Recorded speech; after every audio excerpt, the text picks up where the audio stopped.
Good day, everyone. My name is Jane Cortez Gaguan, I am Jude K. Esmino.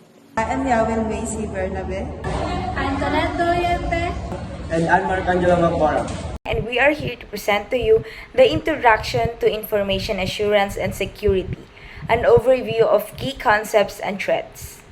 Definition of Information Assurance, or the IA: ensuring the availability, integrity, authentication, confidentiality, and non-repudiation of information. And here are the definition of information security: measures and processes implemented to protect information from unauthorized access, disclosure, alteration, or destruction. And here are the core principles of information assurance: inavailability, ensuring information is accessible when needed; integrity, protecting information from unauthorized alteration; authentication, verifying the identity of users and systems; confidentiality, ensuring that information is not disclosed to unauthorized individuals; non-repudiation, ensuring that the origin of information or transactions cannot be denied. Overview of information assurance. Its scope encompasses organizational policies, procedures, and technologies, involves risk management, compliance, and audit activities. Here are the key areas: risk assessment, policy management, incident response, and security training. Importance of security in the digital age. Data proliferation. Explosion of data generated by individuals and organizations. Number 2, increasing connectivity. Growing interconnectedness through the Internet of Things and cloud services. Regulatory compliance. Necessity to comply with laws such as GDPR, HIPAA, etc. Business continuity.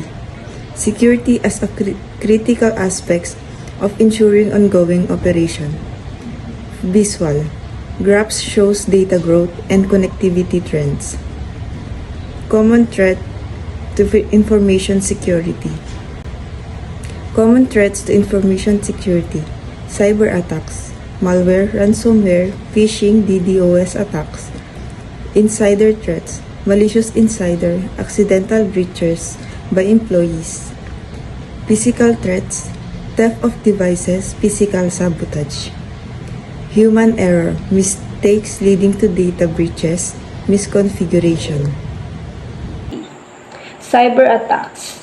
Number 1. The malware. Types: viruses, trojans, spyware, and adware. Number 2. Ransomware. Encrypts data and demands ransom. Number 3. Phishing.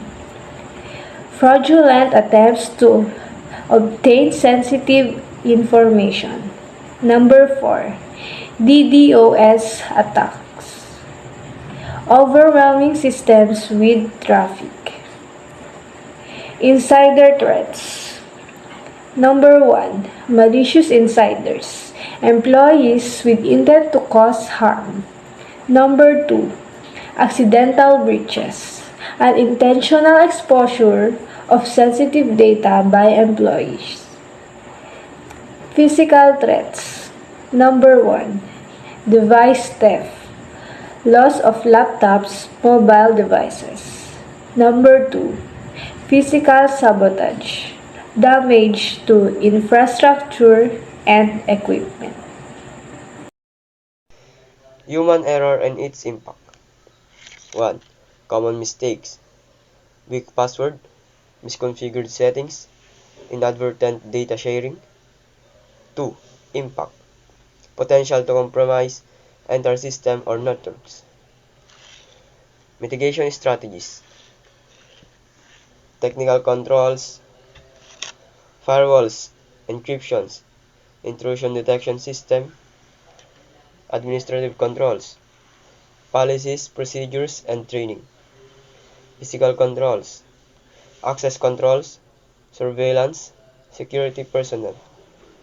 user education, regular training on best practices and awareness. Case studies.